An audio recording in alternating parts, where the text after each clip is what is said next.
A graça e a paz do Senhor, que Deus abençoe a sua vida. Estamos conversando mais um episódio na Mesa Podcast. Hoje com uma presença muito especial, muito aguardada também.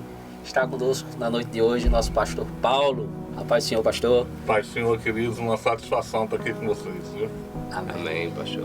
Muito bem-vindo, viu? Sinta-se na mesa. Estou na mesa, estou em casa. Sinta-se na mesa, fique à vontade. Glória a Deus. Pastor Paulo, a gente, antes de começar, a gente sempre faz uma pergunta que a gente até julga ser um pouco difícil, mas é a mais difícil da noite, penso eu. Quem é o pastor Paulo? Eu defino o pastor Paulo de maneira muito simples e tento fugir da resposta clichê de que o pastor Paulo é um servo de Cristo. Acho que isso fica um pouco óbvio, né? Eu sou um homem que sou acorrentado por correntes de amor à palavra de Deus. Glória a Deus. Amo o Senhor Jesus e tudo que Ele fez por mim. Glória a Deus. Então, eu me defino assim. Um homem apaixonado por Cristo e por sua palavra. O senhor há pouco tempo falou que sempre foi, que nasceu em berço cristão, né? Fala um pouco dessa história aí. Os meus pais eram cristãos, né? Da Assembleia de Deus da Ilha do Governador, no Rio. Não sou natural de Natal, eu sou do Rio de Janeiro. Pastor Gesiel Gomes na época. Ixi, pastor Gesiel Gomes, é uma bênção. E crescemos lá na Assembleia de Deus da Ilha do Governador. Com 5 anos de idade, eu estava dentro da Assembleia de Deus. Recebemos lá na Assembleia de Deus da Ilha a visita de um missionário da Angola. E aquele homem é usado por Deus no meio de 3.000 pessoas. Ele desce e começa a caminhar no meio da igreja, até que ele dá de cara com os meus pais, e eu estava assim entre as pernas do meu pai, e ele olha para meu pai e diz assim: esse menino vai ser usado por Deus para falar para uma multidão. O mundo todo vai ouvir falar de Deus através da vida dele, né? E a partir daí, não meu pai, mas a minha mãe praticamente me treinou para isso, né? Eu sempre cresci com aquela: olha, você tem uma palavra, você tem uma profecia sobre a sua vida. Então, a partir daí, né, o tempo foi passando, eu fiz alguns seminários, fiz ETAD, Escola Teológica das Assembleias de Deus, fiz Instituto Bíblico Vitória Cristã, né? Fiz o Carisma, que é um seminário da própria igreja Lagoinha. Mas foi num seminário chamado Cristo é Vida. Hoje, infelizmente, ele não existe mais, aonde Deus realmente abriu os meus olhos. Eu já caminhava há algum tempo no Evangelho, mas eu considero que ali eu tive um encontro com Cristo e tive uma mudança de percepção sobre alguns temas bíblicos, dentre eles a graça, que nós vamos abordar hoje, né? Então, ali houve uma mudança de percepção e o desejo de me aprofundar nas Escrituras, conhecer mais as Escrituras. Então, essa é um pouco da minha história. Aqui em Natal, né, nós fizemos parte do início de uma igreja chamada Fonte da Vida. Ela tem a sua sede em Goiânia. Depois ajudei também no princípio de uma Igreja da Colheita. É uma igreja de São Luís do Maranhão, né, que estava começando os trabalhos aqui em Natal, até que nos encontramos com a Igreja Batista Lagoinha, que era um sonho meu desde adolescente, né? Conhecia o ministério do pastor Márcio, conhecia o Seminário Teológico Carisma, né, que antigamente só era possível fazer lá em Belo Horizonte, e eu tinha o desejo, o sonho de ir embora para Belo Horizonte, morar lá para poder fazer o seminário, mas Deus foi tão bom comigo que trouxe o seminário para Natal, né? Então, assim que eu soube da chegada da Igreja Batista da Lagoinha aqui em Natal, já automaticamente me vinculei pela paixão que tinha pelo ministério do pastor Márcio, né? Pela história da igreja, por tudo aquilo que ela representa para o Evangelho. Então decidi caminhar lá, né? Estou aqui hoje, ali na Lagoinha Extremosa, né? Tá há quanto tempo no ministério da Lagoinha? Na Lagoinha eu tenho 4 anos e meio, quase 5 anos, é o tempo que a Lagoinha tem em Natal. Na verdade, ela é nova em Natal, né? A Lagoinha é uma igreja nova em Natal. E há 2 anos e meio, quase 3 anos em Extremóis. Pastoreando ali Que alegria, né, pastor? O senhor está cumprindo o chamado que Deus já falou para sua mãe, né? Isso, exatamente, há muitos anos atrás. Que bênção, pastor. Estava preso na promessa. Tava preso Nessa na caminhada chegou a se desviar, cair. Tive um momento, né, quando já fim da minha adolescência ali, né, início da juventude, onde por algumas decepções dentro da própria igreja também, né, eu costumo dizer que se nós não cuidarmos, não atentarmos para aquilo, para a maneira como nós tratamos as ovelhas, a igreja tende mais a ferir do que a cuidar, né? E eu fui uma pessoa ferida pela igreja e decidi, para não permanecer no corpo, discordando completamente do que acontecia, decidi me afastar. Quando nós nos afastamos, meu irmão, o diabo ele não perdoa. Perdoa não. Né? Então, assim, eu agradeço a Deus, porque Deus ele cuidou de mim todo o tempo. Então eu não tenho, assim, histórias muito trágicas para contar. Foi um afastamento, mas não foi um afastamento assim que eu diga, fui pro mundão, fui pra bebida, não, né? Até o meu jeito, o meu modo de ser mesmo é muito caseiro, é muito tranquilo, né? Então foi um afastamento por uma decepção temporária com a igreja, mas Jesus foi me buscar em casa, na minha casa. Eu digo assim que quando chega numa situação dessa, como o senhor falou, que é muito perigoso, né? Se afasta do evangelho, dá aquela esfriada. Perigo aí, independente se a gente vai ou não pro mundão, o perigo transporta, né? O inferno ele tá preparando todas as armas para contra-atacar. Então a gente sempre está esperando um testemunho, o cara, né? Aí tava falando que outro dia já aqui mesmo estava conversando com um amigo pastor nosso e ele falando desse testemunho, né? Que ele foi nascido e criado dentro do evangelho, nunca se afastou, né? Então, tipo, é um grande testemunho você dizer que nunca se afastou. Já é um grande testemunho, acho que para mim um dos maiores.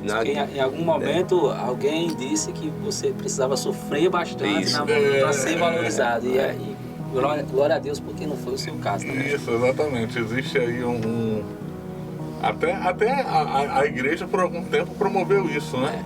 Eu era ex-traficante, ex aquilo outro, então teoricamente aquela pessoa tinha um testemunho muito impactante, então esse tornou-se um exemplo, né? Mas o grande milagre, o grande exemplo e a grande dificuldade também, né? É você permanecer sem um momento de fraqueza. É muito lindo você encontrar alguém que diz assim, eu nasci, me criei e permaneço no evangelho até hoje sem...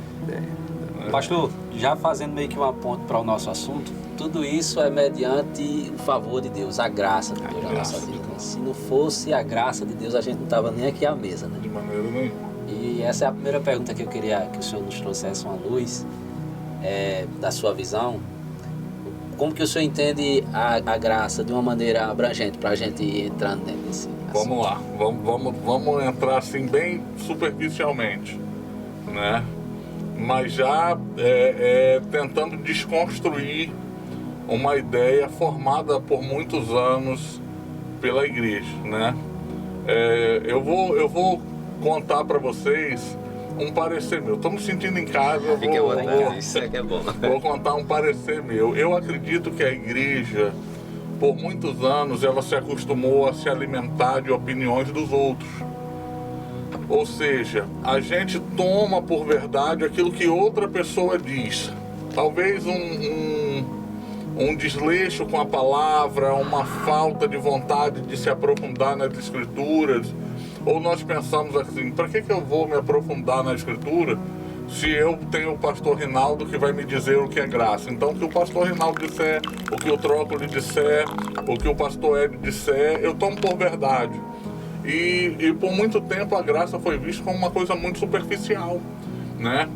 Se você chega numa igreja hoje e pergunta o que é graça, provavelmente a totalidade das pessoas vão lhe responder assim: graça é um favor imerecido. E Né? resume nisso.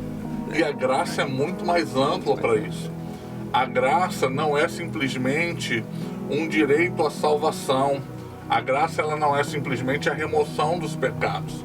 A graça é muito mais ampla do que isso, né? A graça, se você parar para analisar, a graça ela possui uma personificação, a graça ela possui uma motivação e a graça ela possui uma conclusão efetiva, né? A personificação é Cristo.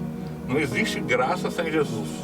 A motivação da graça não é apenas a salvação, mas é a capacitação do homem a vencer o pecado, né? Imagina só uma graça que ela só perdoa o pecado. Então você sai pecando, pecando, pecando e a graça perdoando, perdoando, perdoando. Essa é uma visão extremamente perigosa que nós vivemos nos dias de hoje. Então tornamos a graça uma permissividade, né? A graça remove pecados. Amém, de fato. A graça remove pecado, mas ela vai além. Ela te capacita a vencer os pecados, né? Não somente remove. E a conclusão da graça é o quê? Remoção do pecado, vencer o pecado, uma vida de santidade, você está salvo e vai viver eternamente com Cristo, né? Então, um panorama da graça, né? De como a graça se apresenta para nós, muito além de um favor imerecido, né?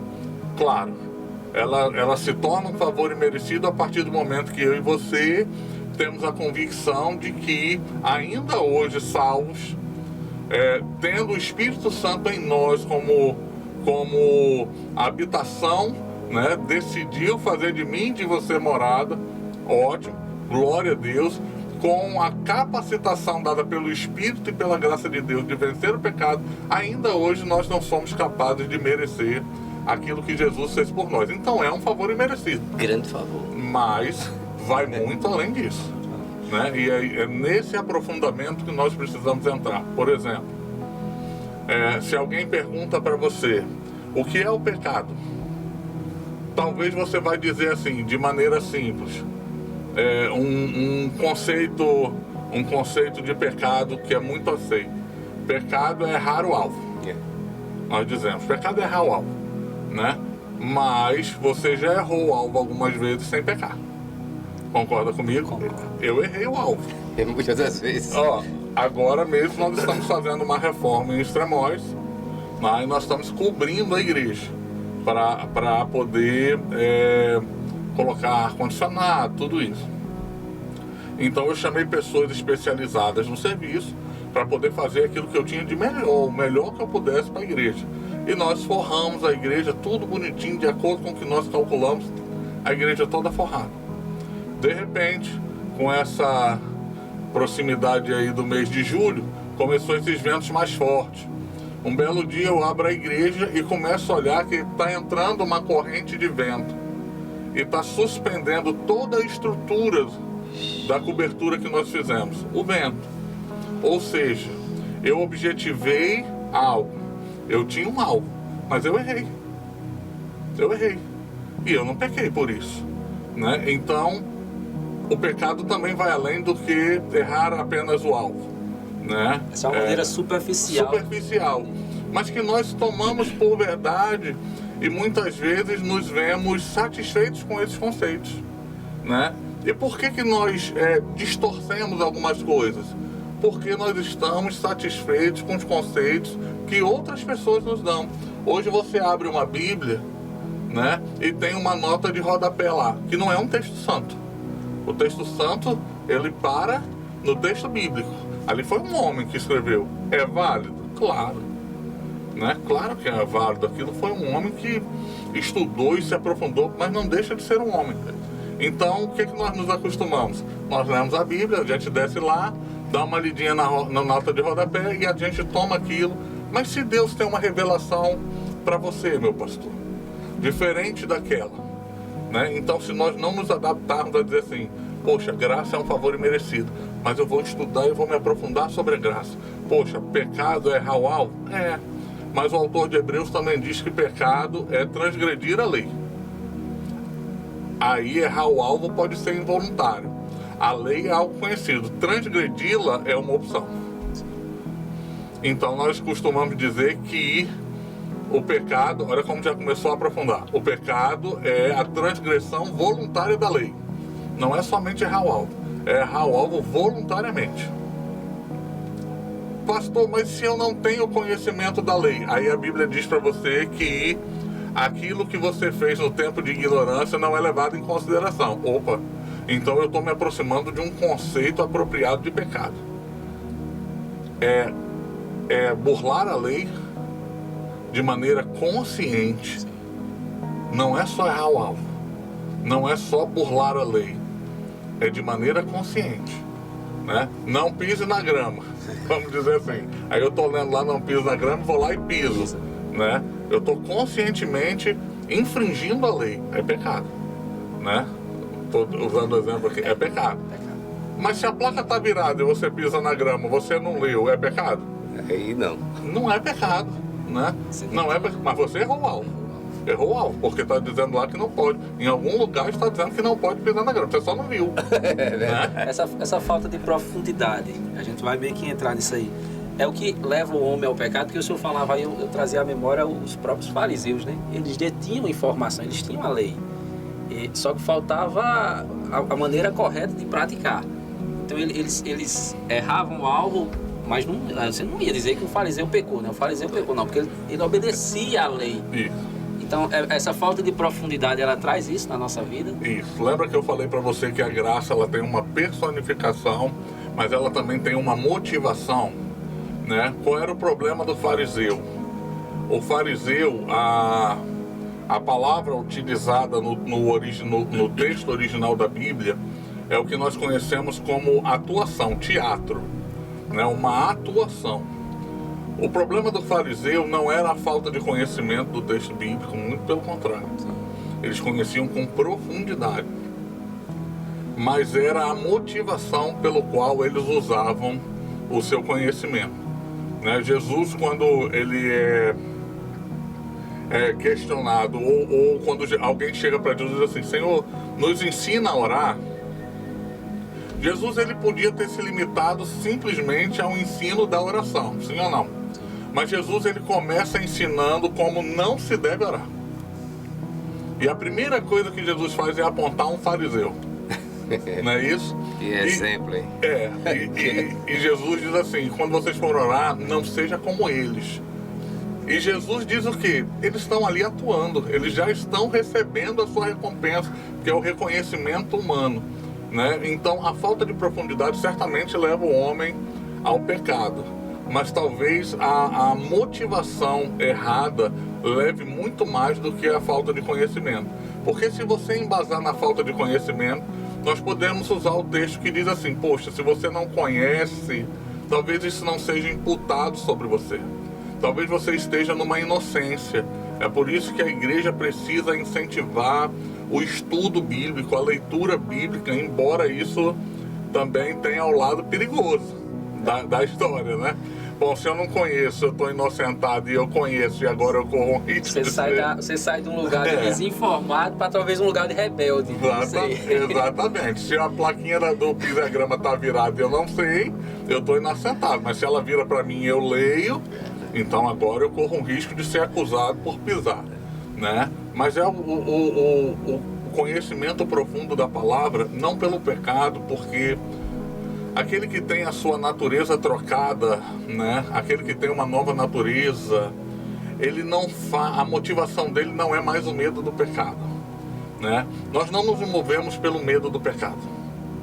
Você não pode ser movido pelo medo do inferno, não. Você tem que ser movido pela gratidão àquilo que Cristo fez por você. Gratidão. Né? Então vamos lá. Por que eu devo me aprofundar na palavra? Primeiro que é uma ordenança bíblica, né?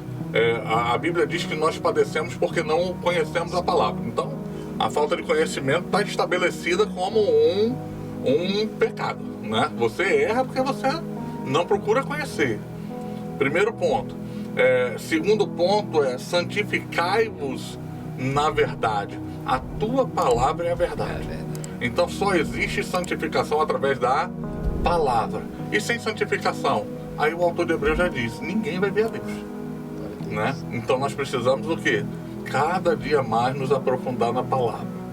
Palavra, palavra, palavra, louvor dentro da palavra. Oferta dentro da palavra. Qual é a motivação da oferta, querido?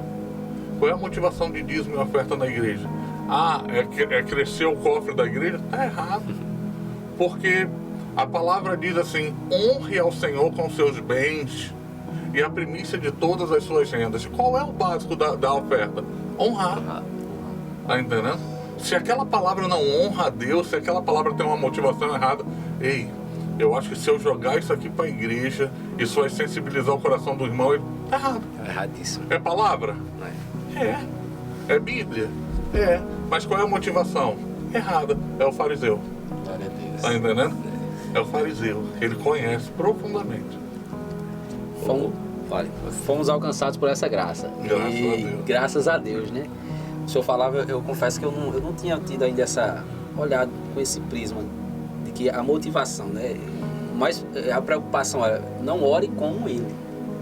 Não é, antes de ensinar a orar, antes de dizer o que é que ele tem que fazer, só não faça que nem ele.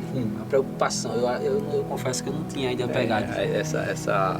Esse ponto é importante porque esse ensino que Jesus dá para os seus discípulos é o mesmo ensino que dá para nós hoje. O que é que a gente está fazendo? A gente, como o senhor falou, a gente não se aprofundamos na palavra porque basta o que o pastor ensinar. E muitas vezes ele pode errar.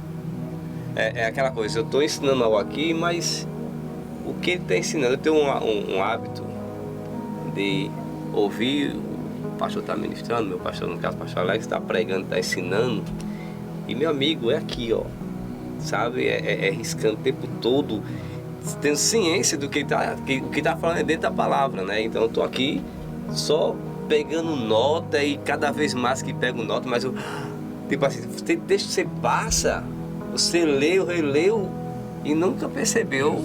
Então, né, na hora do ensinamento. Então, o que, é que as pessoas estão ouvindo? Estão ouvindo aqui, mas não estão aumentando aqui. Até porque o pastor falava sobre aquela notinha do rodapé ali. Aquela notinha ali, elas estão cheias de conjecturas também. E geralmente, você tem que ter cuidado com o que você escuta, porque você tende a reter aquilo que lhe apraz, né? Você geralmente faz... Aí a gente entra na questão da motivação. A motivação de H era das melhores possíveis. Mas aí ela peca quando ela quer ajudar Deus. Nós vamos dar um jeitinho aqui. A motivação não era ruim. Se você olhar de uma maneira... Estou olhando aqui, não, precisa de um filho. Vamos ajudar Deus, vamos fazer assim. A motivação ela não era ruim, mas aí você peca quando erra nesse aspecto. A gente esquece aquilo que Cristo diz a Paulo, né? Para nós hoje, né? Às vezes a gente tá tão envolvido em tantas coisas que a gente diz assim, rapaz, acho que só a graça não vai ser suficiente. Então eu vou tentar aqui, né, ajudar, né? Eu vou bolar o meu plano aqui. Mas diante de uma situação irreversível, o que Paulo escuta de Cristo é a minha graça suficiente. Era justamente isso aqui que eu ia perguntar ao seu agora. A graça, porque a gente assim, não, é só um favor imerecido, mas Paulo agora está orando, e Paulo diz que por três vezes faz essa mesma oração, e a resposta de Deus é a graça. Isso. Né? A graça que ele faz suportar. Então, a gente pega a graça, como foi falado, pequei, ainda bem que a graça perdoa. Né? Se fosse a graça, se não fosse a graça, agora eu estava mal, né? E a graça não se resume nisso, não. Na aflição, na luta, na tribulação, na hora que você quer chutar o pau da barraca, é a graça que você vai chegar e vai dizer, Senhor, derrama mais a tua graça aqui, porque eu estou precisando disso aqui. É a maior prova, esse texto, é a maior prova de que a graça não se resume à remoção de pecados para a salvação. Veja bem o que Paulo está dizendo naquele texto. Né? Paulo está dizendo assim, para que eu não me elevasse, não me exaltasse. As revelações que eu recebi, de quem? Do próprio Cristo. O cara não estava salvo não, ele estava salvo e meio, como diz o outro. Tá entendendo? É-me dado um espinho na carne. Aí ele diz assim, E por 3 vezes eu oro. Ou seja, não era algo que não importunasse a Paulo. Paulo ele não somente ora, mas ele insiste em orar, pedindo que Deus retire o espinho da carne dele. E é muito estranho, porque diante da oração de um sujeito como Paulo, a gente está inclinado de que Deus vá atendê-lo, né? Mas a resposta que Paulo recebe de maneira assim muito educada de Jesus e muito polida é não. Eu não vou retirar o espinho da sua carne. E por que você não vai retirar o espinho da minha carne? Porque a minha graça é suficiente, né? E aí Jesus, ele não somente diz que a graça é suficiente, mas ele começa a discorrer no que a graça vai auxiliar a Paulo. E Jesus começa a falar então de fortalecimento no momento da fraqueza. Olha a outra versão da graça. Alguém ia questionar a salvação de Paulo numa condição daquela? Então não era de remoção de pecado para salvação que Jesus estava falando com Paulo. Sabe porque ele seguiu com espinho, né? Seguiu com espinho, né? Seguiu. A resposta para a oração de Paulo, de Jesus, é não. Não. Aquilo que você está me pedindo, eu não vou fazer. A resposta de Jesus é não. A oração de Paulo, né? Às vezes a gente se acha tão bom que acha que não pode receber um não de Cristo.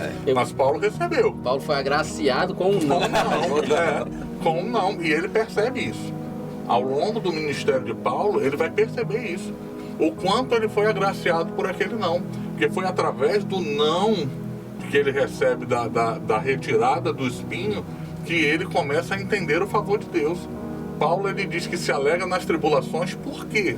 Essa palavra tribulação que Paulo diz que se alegra é tribulum. Tribulum era uma máquina extremamente pesada que passava por cima do trigo e moía o trigo completamente. Mas quando ela saía, tudo que estava para trás estava separado. O que era um trigo bom para uso, o tribulum jogava para um lado. O que não era apropriado para uso, o tribulum jogava para o outro. Então Paulo dizia assim: quando ele me moe e passa por cima de mim, na verdade ele está me separando dele mais. Glória a Deus. Não é isso? Olha só. Então Paulo ele recebe um não com alegria. Ele diz assim: poxa, o não que Cristo me deu me tornou melhor, me tornou mais forte, me tornou separado. Outra vertente da graça, fortalecimento no momento da fraqueza. Jesus graciosamente chega como um porto seguro, né? Outra vertente da graça. Só suporta ou só passa por esse processo de entender o que é graça quem está no profundo mesmo, né? Exatamente. Porque isso vai meio de encontro ao que a gente hoje meio que vive. Você vai passar pela tribulação e entender que ali é a graça de Deus. Pode se dizer que... meio que paradoxo ali na nossa visão rala, né? Exatamente. Eu estava lendo um livro esses dias, onde ele dizia assim, o autor A.W. Tozer, o autor desse livro, Cristão Surpreendente, o nome do livro, muito bom, indico aí para quem gosta de leitura. Ele dizia assim: se você foi separado por Deus para ser um cristão surpreendente, provavelmente você não vai em todo o tempo da sua vida provar daquela bondade, daquela paz que cristãos imaturos vivem dizendo. Ele fala assim: porque é impossível se esculpir uma pedra de mármore com um instrumento de uma manicure. Ele diz assim: então o martelo, o prego e o cinzel, eles são instrumentos pesados, mas que no final da conta vai tornar você uma pedra preciosa, né? Então são coisas assim que são contrapontos àquilo que a gente acha da graça, né? A gente imagina um Cristo gracioso que você está imune a tudo. E o que a gente faz com as cartas de Paulo? Se nós estamos imunes a tudo, Paulo diz que ele aprendeu a viver bem em toda e qualquer situação. Só aprende quem passa, né? Como é que eu vou aprender se eu não vivi? Então Paulo ele viveu todo e qualquer tipo de situação. Mas primeiro ele teve que ouvir o quê? O não. Ele teve que depender da graça, né? A graça é ampla. A graça é ampla. Mas nós muitas vezes tentamos no nosso jeitinho, né? E nós brasileiros temos tal do jeitinho brasileiro que a gente quer tentar moldar a graça dentro daquilo que eu entendo que é adequado para mim, né? Então, por exemplo, hoje a gente pega a graça como remoção de pecado e diz assim, não, eu posso tudo, né? A graça, quem não já ouviu isso? A graça veio remover a lei. Meu pai. Né? Não, acabou esse negócio de obediência à lei, porque nós estamos no tempo da graça. Ai. Às vezes os próprios cristãos, né? O pessoal da igreja mesmo, diz, não, aquilo ali, muitas vezes. Você está no Velho Testamento, aquilo era o tempo. Aí meio que anula, e meio que divide, né? Na verdade, aquilo que Jesus propõe, né? O autor de Hebreus também diz, muda-se o sacerdote, muda-se a lei. Então o que que existe? Uma anulação da lei? Não. Mas o sacerdote mudou, porque o primeiro sacerdote foi Moisés. Mas ele mesmo disse, vai virar o outro, e quando aquele vir, ouçam o que eles têm a dizer. E o que que Jesus diz quando ele vem? Ouviram dos antigos. Não, por exemplo, vocês ouviram dos antigos, não adulterarás. Mas eu vos digo. Ou seja, Jesus não está anulando a lei. Ele está colocando uma nova lei. E mais pesada. Ele está mais pesada. Mais pesada, porque ele começa a dizer o quê? Olha, eu digo para você, que se você olhar... Porém, eu digo, fica pesado. Mesmo. Ele anulou? Não. Jesus disse, esqueça a lei. Ele disse, não, eu estou estabelecendo uma nova lei. Novo sacerdote, nova lei. Né? E a graça, ela eleva o patamar. Né? Então, ela não é uma permissividade. A graça não é uma permissividade para pecar. A graça, ela não é uma garantia assinada por Cristo. Acabou seus problemas, cara. Essa era a pergunta que eu ia fazer, pastor. Se a graça, de fato, ela elevou o nível de justiça, se comparada à lei. Uhum. Ela eleva o nível de justiça. Por quê?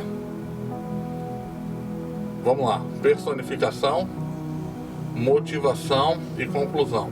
Personificação, Cristo, né? Então Jesus morre e ele diz assim, olha, vocês não vão ficar órfãos, né? Vocês, a partir de agora, eu vou ao Pai, mas eu vou enviar, o termo diz do mesmo, de mim mesmo, da minha essência. É como se Jesus dissesse assim, eu estou indo, mas estou ficando com vocês. Tá entendendo? Que era o Espírito Santo, que é o Espírito Santo em nós, né? Então, a graça nos trouxe isso. A graça nos dá o Espírito, né?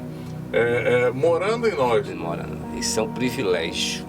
Já é algo o peso tremendo. que tem nisso. É um privilégio peso. Quando o anjo anuncia a Maria que ela vai dar à luz a uma criança, essa criança se chamará Emanuel, Deus conosco. Eu costumo dizer, nós dizemos que o maior milagre ali é uma virgem dar à luz. Eu digo, não é, meu filho.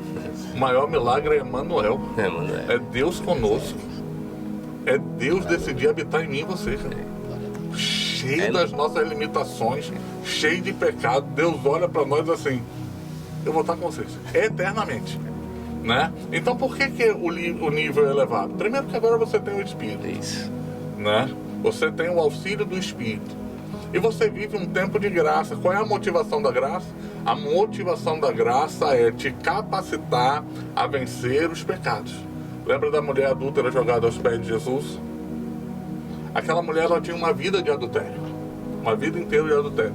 O adultério era costume dela. Mas aqueles homens apresentam aquela mulher a Cristo e já dão o veredito final dela. Aquela mulher já chega diante de Jesus condenada. Porque eles jogam e dizem assim, olha, Jesus, era uma armadilha, na verdade, né? Essa mulher, ela foi pega em flagrante adultério. Ninguém disse, não foi disse-me diz, foi fofoca, nós pegamos no ato. A lei de Moisés manda matar, apedreja. O que você nos diz? Olha a sinuca de bico, como você diz, né? Se Jesus diz, não apedreja não, está quebrando a lei. Vivia-se na lei. Jesus estava quebrando a lei. E a quebra consciente da lei é? Pecado. Jesus não podia quebrar a lei. Aí Jesus olha e diz assim, pronto. aquele que não tem pecado, atira a primeira, porque a acusação qual é? Pecado. Então aquele que não tiver, atira a primeira pedra. Jesus quis ver a motivação da acusação. Vamos ver por que eles estão... Agora veja bem, Jesus também já havia pregado, imagina isso borbulhando na cabeça daqueles homens. Não julguem, porque vocês serão julgados. E com o mesmo peso que vocês mediram, vocês vão ser medidos. Então, eu começo a imaginar um homem olhando para o outro e dizendo, eu não posso olhar. Eu não posso, né? E largando as pedrinhas ali e indo embora. Aí Jesus olha e diz assim, onde estão teus acusadores? Aí, ninguém te condenou, nem tampouco eu te condeno. Não é isso que Jesus diz? Aí Jesus diz o quê? Logo em seguida. Vá e não peques mais. Agora me diga, pastores, vamos dizer que nós tenhamos aqui com a gente agora um homem arrependido que passou a vida inteira no vício do álcool. Aí eu vou dispensar esse homem dizendo assim, olha, a graça perdoou os seus pecados, vá e não beba mais. A probabilidade desse sujeito dobrar essa esquina e no primeiro bar que ele encontrar ele sentar e beber é muito grande. Porque é uma prática de vida. Então nós temos que entender que aquelas palavras de Jesus, vá e não peques mais, não é apenas um conselho para aquela mulher, mas aquela mulher estava ali sendo equipada pela graça de Deus. Jesus estava dando a ela o poder de vencer o pecado. Olha, a partir de agora você não peca. Jesus não estava dando um conselho, Jesus estava dando um decreto. Liberou uma palavra. Liberou uma palavra de decreto, vai e não peca mais. Acabou-se. É a graça que nos habilita a vencer o pecado. Não faria nenhum sentido Jesus chegar para uma mulher adúltera, de costume adúltero, e dizer assim, não faça mais, não. Sem dar a ela nenhuma capacitação para vencer o pecado. O que é que nos capacita a vencer o pecado? É a graça. A nossa natureza humana, ela é caída. Né? A nossa nova natureza, não. É por isso que Jesus olha para Nicodemo e diz assim, meu filho, só tem um jeito. Ser de novo. Tem que nascer de novo. Tem que ter uma outra. Essa natureza sua aí não vai funcionar. E ele ainda olha e tira uma onda com o Nicodemo, né? Diz assim, você... Como é que é esse negócio de ser novo? Tem que botar o aí Jesus olha para ele, você... Logo você, rapaz. Mestre da lei, não sabe disso, isso é o básico, meu filho. Bate-papo meio, né? Isso aí, ó. Imagina o Nicodemo naquela conversa, olhando, meu Deus. Já estava escondido, né? Que aquilo ali já foi se encontrar nas escondidas. Nem podia se encontrar com Jesus às claras. Para você entender a questão da graça, né? A responsabilidade dela. A graça, ela não te dá liberdade de pecar, ao contrário. Ao contrário. A graça, ela te dá a capacidade de não pecar. Porque através dela veio o Espírito Santo de Deus, que agora mora em nós. Exato. Se eu tenho o Espírito, se eu realmente sou espiritual, como disse o apóstolo Paulo, né? Se você é realmente espiritual, então você vai entender.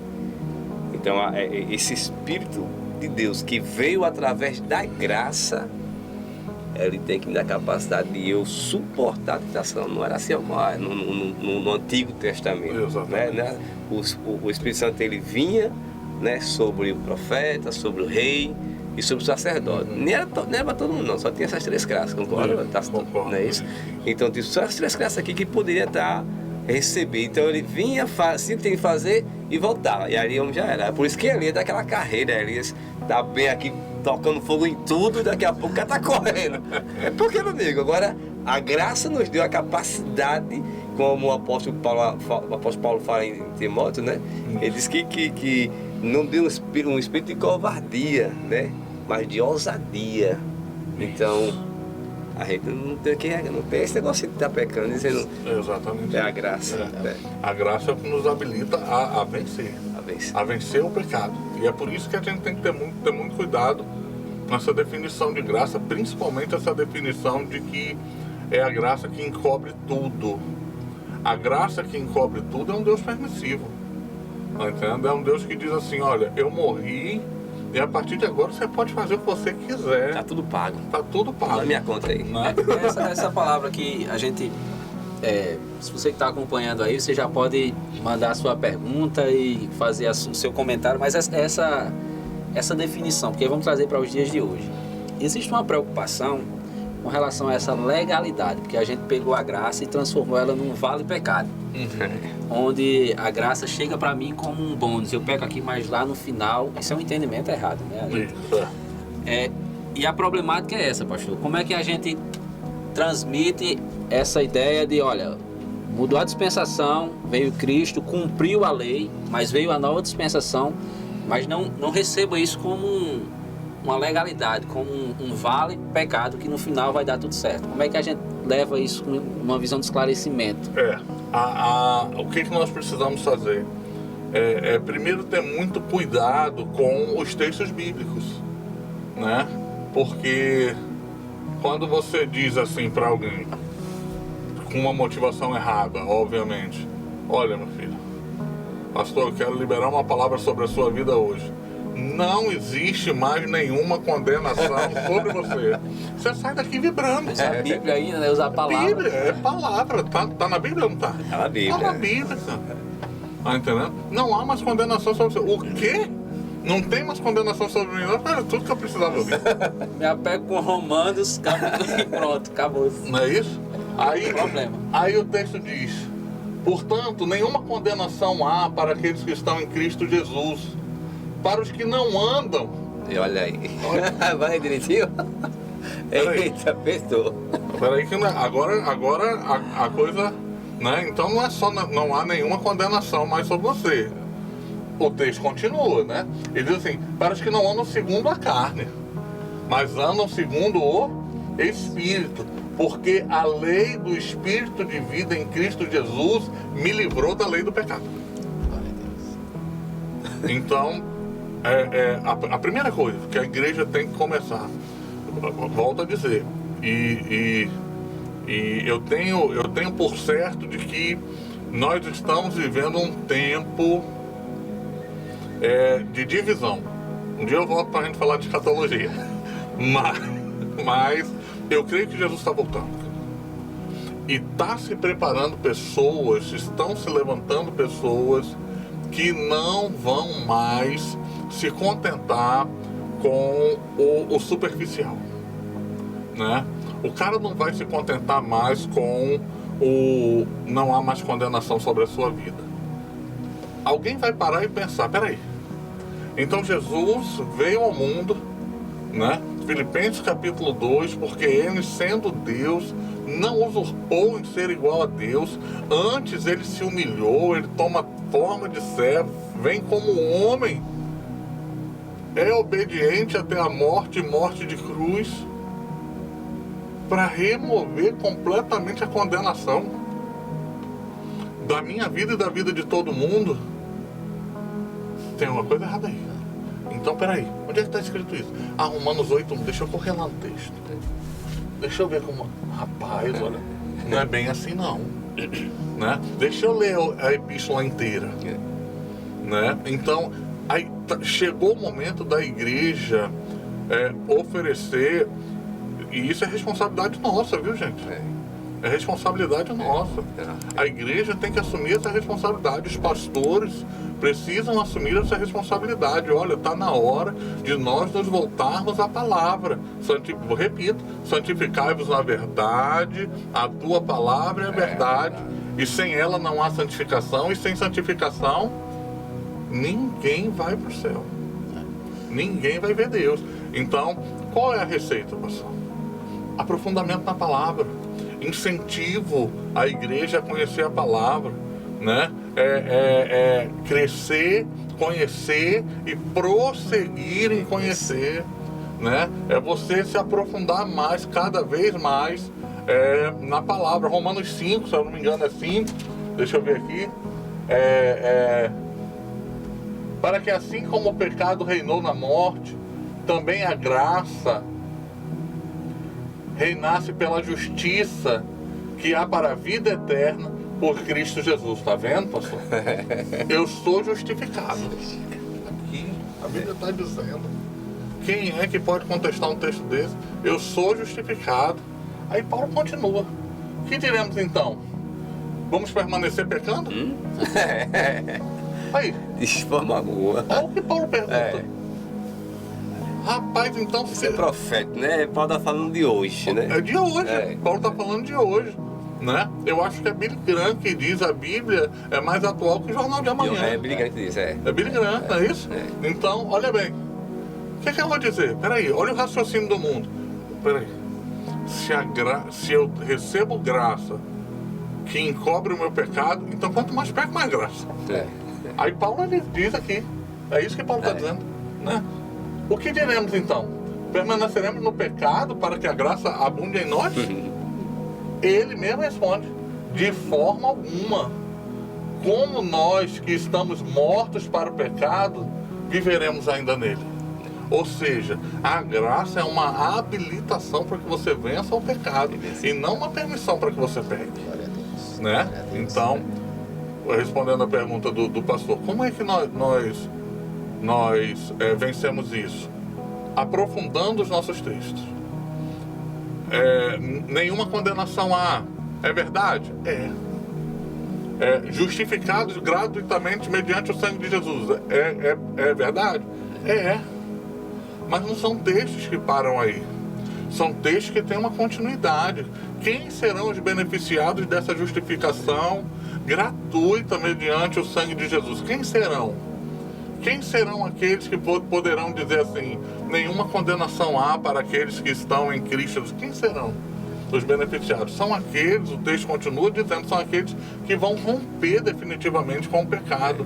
É aqueles que vão entender, esses dias eu falando de Efésios e dizendo assim, nós não somos salvos pelas obras. Nós não praticamos obras para ser salvo. Nós praticamos porque somos salvos. Nós não abandonamos o pecado por medo do inferno. Nós abandonamos o pecado porque a graça nos alcançou e nos capacitou a vencê-lo. Né? Então essa precisa ser a visão da igreja em relação à graça. Como eu falei lá no início, muito mais profunda do que dizer assim, é quase que um cheque assinado para permissividade. Né? A graça encobre o pecado e te salva. Eu quero pegar um gancho do que o senhor falou e já a gente ia agendar o próximo encontro vai ser escatológico, vai ser forte. Não sei se uma vez é suficiente, que profundo. Se por um lado nós vivemos esses dias, se o senhor traz essa visão, como que os últimos dias, né, o princípio de tudo isso, nós temos uma geração que é uma geração bem acelerada, mas também é uma geração que busca mais. Eu digo sempre isso aqui, nos episódios anteriores, nós temos uma geração mais sensível, mas uma geração mais que tem mais sede, ela anseia mais. Isso é o resultado da graça, querendo buscar o próprio Espírito, né? Isso é o nós mesmos querendo ter esse contato, como diz o... Vai chegar um momento, né, em que a elucidação, a aparição dos separados, dos eleitos, daqueles que sabem que foram escolhidos por Cristo, ela vai ficar evidente, né? Vai chegar um momento em que nós não seremos confundidos. Nós estamos no tempo da confusão. Nós estamos vivendo o tempo da confusão. Né? Pastor que pega a Bíblia e diz assim, esse aqui já era, precisa ser atualizado. É incabível alguém dizer, vamos atualizar a palavra de Deus. Né? Quem? Aí eu pergunto, pastor, quem dentre nós teria capacidade de atualizar a palavra de Deus? Quem conheceu a mente do Senhor? Quem foi seu conselheiro? Quem pode atualizar isso aqui, gente? Né? Então, mas nós estamos ouvindo de altar. Esses dias eu estava vendo um vídeo, mais de 5.000 pessoas e um pastor dizendo, se Jesus estivesse no lugar de Adão, teria pecado. Meu Deus, sério isso? Olha bem, Jesus foi posto a uma prova muito mais difícil que a de Adão, mas muito mais. E não pecou. E não pecou, né? Jesus viveu entre nós e não pecou. É uma visão rasa, né? Muito rasa, né? Adão, o texto bíblico mostra isso. Ele foi negligente à ordenança de Cristo. Adão foi um sujeito negligente à ordenança de Cristo, tanto é que no momento em que Deus ele vai distribuir as penalidades, lá no Gênesis ainda, ele dá a penalidade da serpente, dá a penalidade da mulher, mas quando chega em Adão, perceba que Deus fala assim, e você, Adão, porque você não obedeceu a ordem que eu te dei. É como se Deus dissesse assim, o negligente foi você, né? Então, veja bem como as coisas são postas. O cara está num altar com 5.000 pessoas ouvindo, ele está comparando Cristo a um homem que a palavra de Deus diz que foi negligente a uma ordem de Deus. E Jesus diz assim, eu vim fazer somente a vontade do meu Pai. Aí o cara pega e compara Jesus. Sabe o que é isso, meu irmão? É o tempo da confusão. Tá entendendo? É tudo entrando nas nossas casas, nos nossos lares. E lembra que eu falei qual é o grande perigo? Nós estamos... É uma geração que busca mais? Mas também é uma geração de fast food.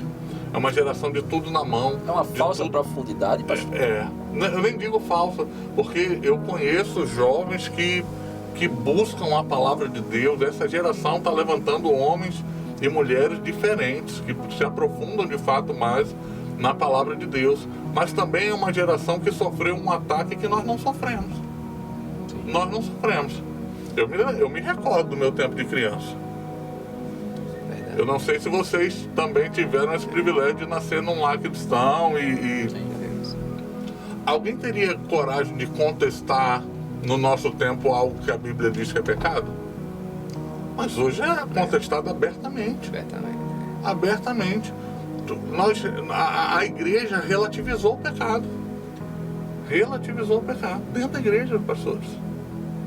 Né? A mesma igreja que fala de graça é a igreja que relativiza a tal ponto de dizer assim, cobre, tá pago. Essa geração fast food é uma geração que tem muita informação, mas absorve e retém da maneira que lhe convém. Né? A problemática talvez seja isso também. Muita informação, pastor, muito acesso.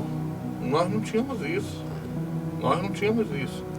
Né? Então, o acesso bem utilizado, eu posso aqui falar para você agora 3, 4, 5 cursos teológicos excelentes que você faz de dentro da sua casa.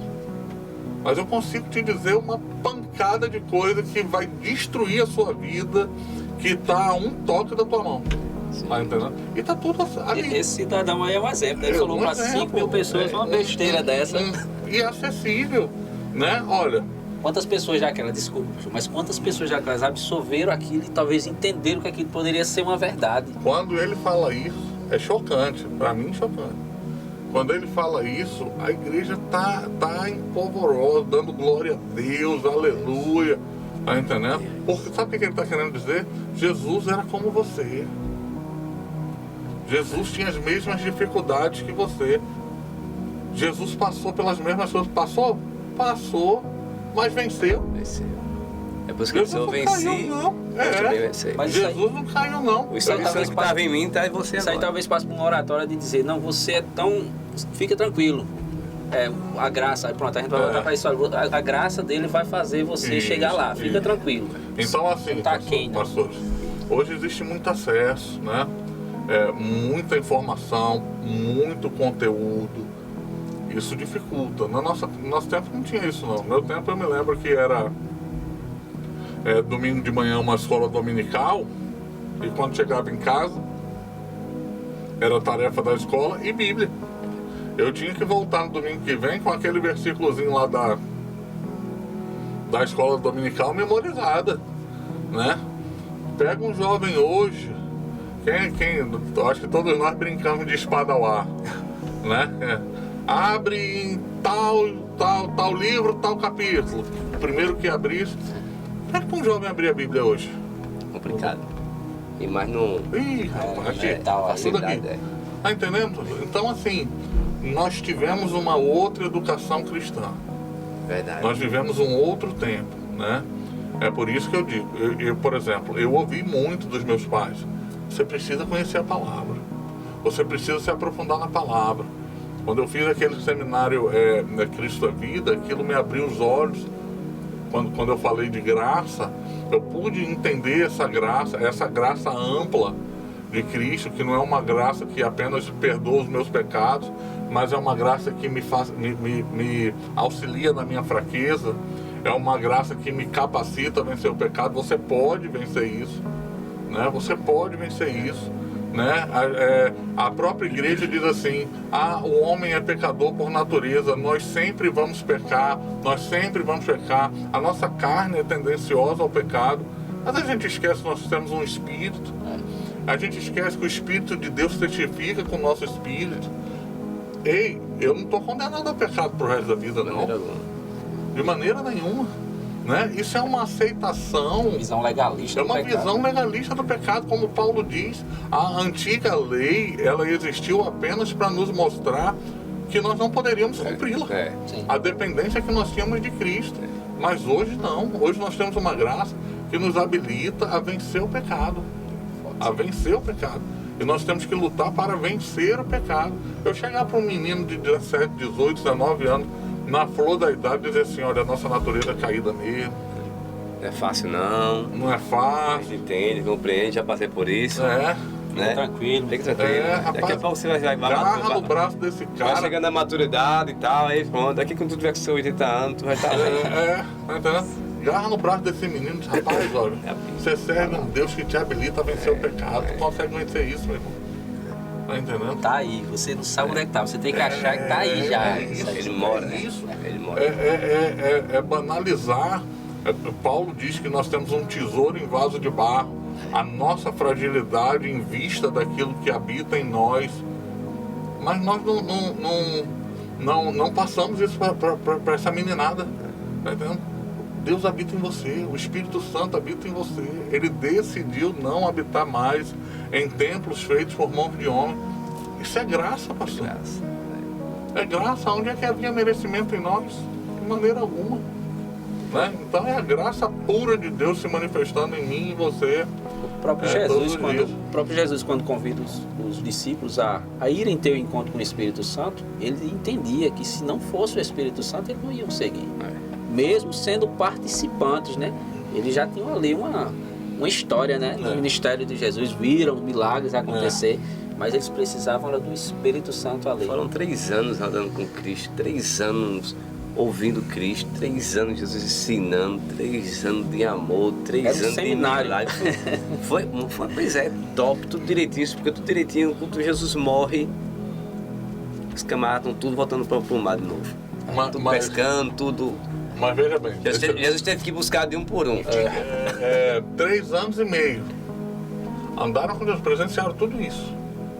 Mas você vê a necessidade da habilitação do Espírito Santo de Deus para abrir os nossos olhos para determinada coisa. João capítulo 14 é um dos textos mais conhecidos da Bíblia. Isso. Não se turbe o vosso coração.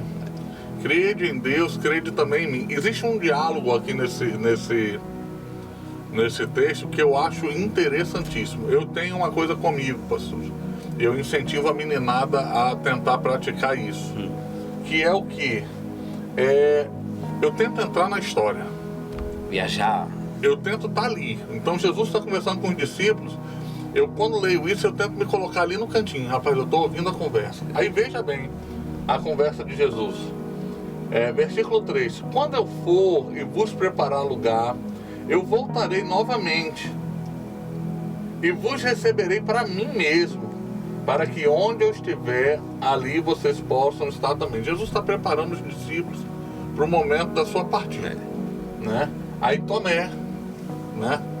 que já era um cara que já tinha lá sua raiz de incredulidade, né? Ele diz assim, para onde vou, vós sabeis. Jesus diz, né?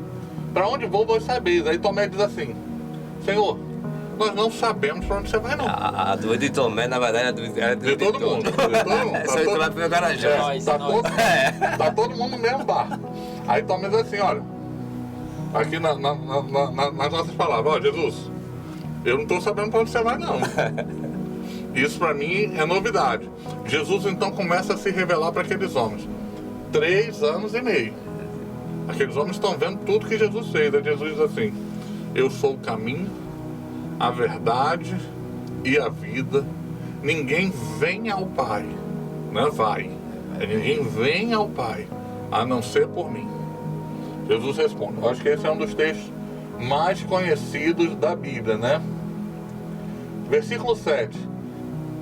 Aí Jesus fala abertamente. Se vós me conhecesses, também conheceriam meu Pai. Desde agora, vocês o conhecem e o têm visto. Aí a pergunta de ouro. Qual discípulo viu Deus? Qual daqueles discípulos já tinha visto Deus? Nenhum. Certo? Mas Jesus olha para eles assim, olha, vocês conhecem meu Pai.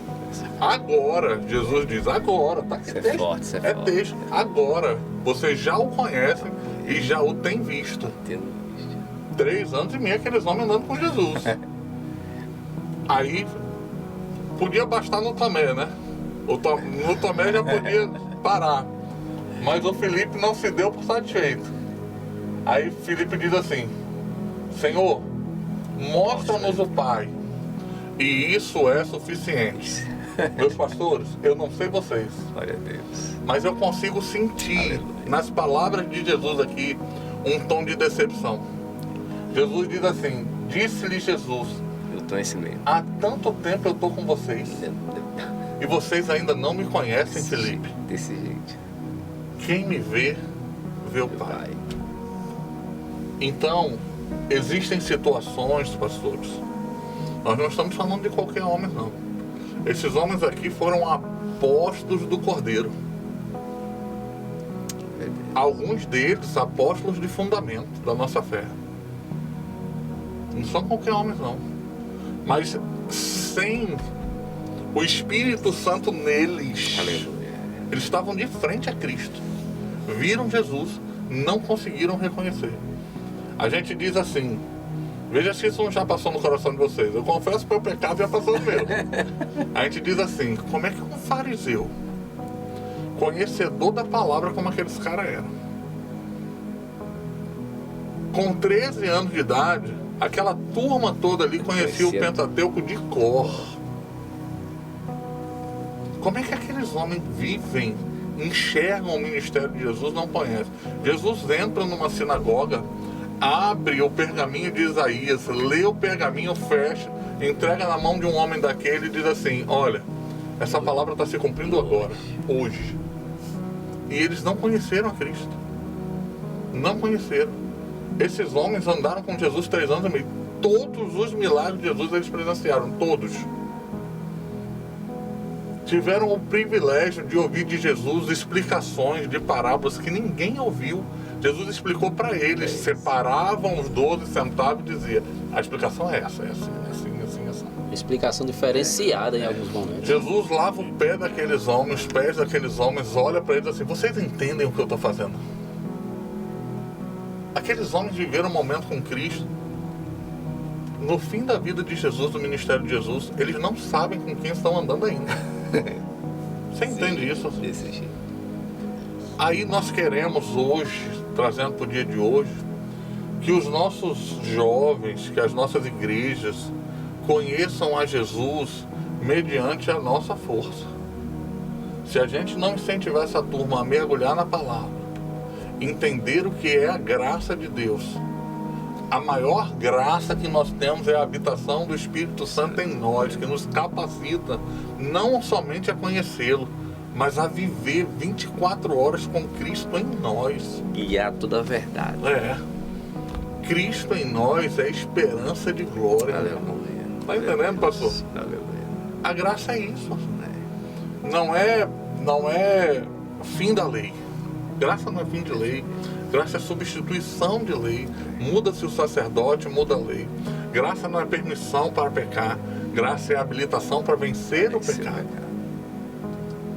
A graça não é gratuita. A graça tem uma personificação. É Cristo na cruz. Glória a Deus. Entende isso? A graça, ela tem um objetivo final, que é te salvar. É santificação para a salvação. E santificação só vem através da palavra. Então, pastores, nós precisamos urgentemente levar as nossas igrejas a mergulhar na palavra.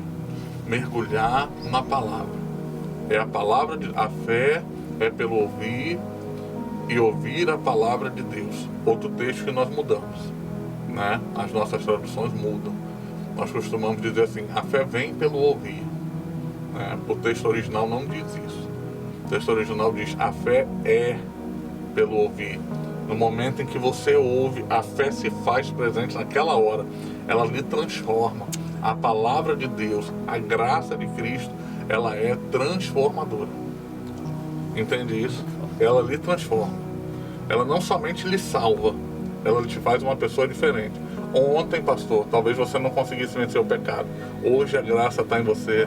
Ela te habilita. Glória a vencer. a Deus, é desse jeito. Amém. É forte demais.